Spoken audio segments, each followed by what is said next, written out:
امتی بدقسمت ہے جو آج نبی کی ہمسری کا دعویٰ کرتا ہے۔ اچھا، قلب مبارک نکالا گیا تو زمزم کے پانی سے دھویا گیا۔ فتح الباری شرح بخاری میں ہے، جبریل امین نے کہا کہ قلب سدید فیہ عینان تبصران، جب قلب مبارک نکالا گیا غسل کے لیے تو دیکھا کہ وہ قلب ایسا روشن اور منور ہے اور صحیح و سالم ہے کہ اس کے اندر دو آنکھیں بھی تھیں جو دیکھتی تھیں۔ اس قلب کے اندر دو آنکھیں بھی تھیں جو دیکھتی تھیں، وَأُذُنَانِ تَسْمَعَانِ، اور دو کان بھی تھے جو سننے والے تھے۔ بلند آواز سے سبحان اللہ۔ تو یہ کان نہیں سنتے، تھوڑے سالوں بعد ان کے اندر مسئلہ ہو جاتا ہے، تھوڑی سی دور کی آواز نہیں سنتے، تو وہ نبی ہیں کہ دور و نزدیک سے سننے والے وہ کان، دور و نزدیک کے سننے والے وہ کان، تانے لعلے کرامت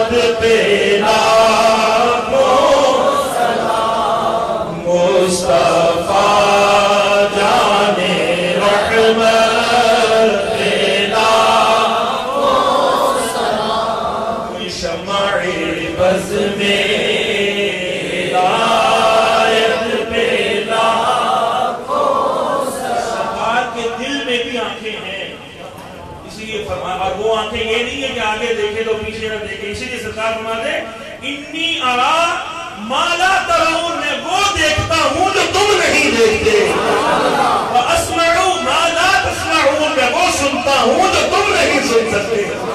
جیسے میں آگے سے دیکھتا ہوں ویسے میں پیچھے سے بھی دیکھتا ہوں۔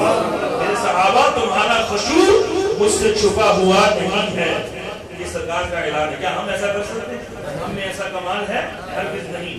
شک صدق یہ آپ کا نورانی ہونا ثابت کرتا ہے کہ آپ نور ہیں، اور معراج کی ایک حکمت یہ بھی ہے کل شیء یرجع الی اصلہ، ہر شے اپنے اصل کی طرف لوٹتی ہے۔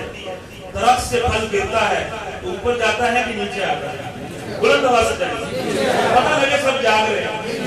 درخت سے پھل گرتا ہے تو کیوں؟ اس پھل کی اصل وہ زمین ہے۔ غبارے میں ہوا بھرے اور چھوڑے، غبارہ اوپر جاتا ہے کہ نیچے آتا ہے؟ اوپر جاتا ہے، کیوں؟ اس ہوا کی اصل فضا ہے، اس لیے اوپر جاتا ہے۔ ٹھیک ہے؟ عیسیٰ علیہ السلام چوتھے آسمان پر تشریف فرما ہے، اللہ ہمیں مکان علو پر لے گیا، دوبارہ آئیں گے نیچے، جہاں شادی ہوگی، شریعت محمدیہ کے مطابق زندگی گزاریں گے اور پھر پردہ فرمائیں گے، اور زمین ہی میں سرکار کے حجرے میں دفن ہوں گے۔ سرکار علیہ السلام نے یہ بھی بتا دیا کہ ان کا مدفن کہاں ہوگا، اتریں گے کہاں اور دفن کہاں ہوں گے اور کیا کیا کریں گے۔ میرے آقا کو یہ بھی پتا ہے، میرے آقا کو یہ بھی پتا ہے۔ تو کیوں؟ بے شک بلندیوں پر چلے گئے لیکن ان کی اصل زمین ہے، اس لیے وہ زمین ہی میں آ کے کیا ہوں گے۔ تو سرکار کی اصل کیا ہے؟ نور۔ کیسے؟ سرکار نے فرمایا اول ما خلق اللہ نوری، اللہ نے سب سے پہلے میرے نور کو پیدا فرمایا، اس لیے سرکار علیہ السلام کو شب معراج اللہ نے بڑا مقام میں بلایا۔ آپ اپنی اصل کی طرف تشریف لے گئے، اور سرکار علیہ السلام کو یہ معراج بھی علماء نے لکھا کہ یہ بھی ایک حکمت ہے کہ ہر شے اپنی اصل کی طرف جاتی ہے، تو سرکار کو بھی اپنی اصل کی طرف لے جایا گیا۔ تو جو بلندیوں پر جاتا ہے وہ پھر نیچے نہیں آتا، یہ میرے آقا ہی ہے جو اپنی امت کے لیے زمین پر واپس تشریف لے آئے، اپنی امت کے لیے واپس تشریف لے آئے۔ یہ آقا کریم علیہ السلام کا کمال ہے۔ اور پھر آپ کا جو شک کیا گیا سینہ، فلم یکن الشق بآلۃ ولم یسل الدم، کہ کسی آلے سے آپ کا سینہ نہیں چیرا گیا۔ آپ کے یہ نورانی ہونا اس سے ثابت ہوتا ہے، یہ منافی نورانیت بھی نہیں، ولم یسل الدم، اور خون بھی نہیں بہا۔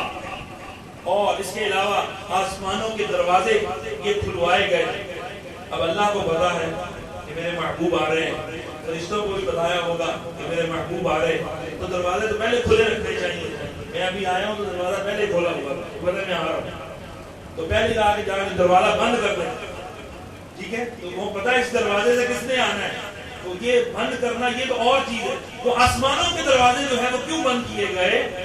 اپنے محبوب کی شان بتانی تھی، اپنے محبوب کی شان بتانی تھی کہ میرے محبوب کے سوا کوئی اس دروازے سے آ نہیں سکتا، چاہے وہ نوریوں کا امام ہی کیوں نہ ہو. پوچھا گیا، دستک ہوئی، کون؟ یہ نہیں کہا میں جبریل. حضور صلی اللہ علیہ وسلم کا تعارف کرایا گیا. پوچھا خود آئے ہیں یا بلائے گئے ہیں؟ کہاں بلائے گئے ہیں. ان کا آنا اور ہوتا ہے اور بلایا جانا. سرکار کی رفعتیں بیان کرنے کے لیے، عظمتیں بیان کرنے کے لیے، اب یہ احادیث کا حصہ ہیں یہ باتیں، یہ احادیث کا حصہ ہیں یہ باتیں، ان پر ایمان ضروری ہے. سرکار کی جو ہے شان اللہ بیان کرنا چاہتا ہے، بتانا چاہتا ہے. عزت و کرامت کے جو تاج اپنے محبوب کو اللہ نے عطا فرمائے، اللہ ان کا اظہار فرمانا چاہتا ہے کہ وہ دروازے ہیں جن سے میرے محبوب آ رہے ہیں تو ان کے سوا کسی کے لیے نہیں کھولے گئے. اور فرشتوں نے سوالات جو کیے یہ لا علمی کی بنا پر نہیں تھا، یہ حکمت کی بنا پر تھا کہ جبریل ہی کیوں نہ ہو، سرکار کے سوا ان دروازوں سے کوئی اور نہیں کھولے گا. یہ بلائے گئے ہیں اور بلایا کس نے ہے؟ رب کائنات نے. عبد اور ہے، عبد ہو اور ہے، این سراپا انتظار و منتظر.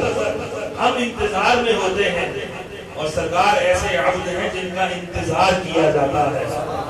عبد جو ہے وہ طالب رضائے مولا ہوتا ہے اور سرکار ایسے عبد ہو ہیں کہ جن کی رضا خود رب کائنات چاہتا ہے.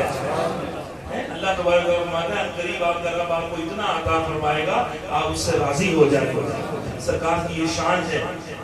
موسیٰ علیہ السلام کا نمازوں میں تخفیف کرانا یہ بھی آپ سماعت فرما چکے ہیں کہ آپ صاحب قبر تھے، آپ نے مشکل کشائی فرمائی اور آج سارے زندے جمع ہو جائیں، سارے زندے جمع ہو جائیں، ایک سجدہ بھی کم کرا سکتے ہیں؟ بولیے سارے زندے جمع ہو جائیں ایک سجدہ کم کرا لیں گے. تو موسیٰ علیہ السلام کیسے دنیا سے پردہ فرمائے ہوئے تھے کہ آپ نے 45 نمازیں کم کروا دی.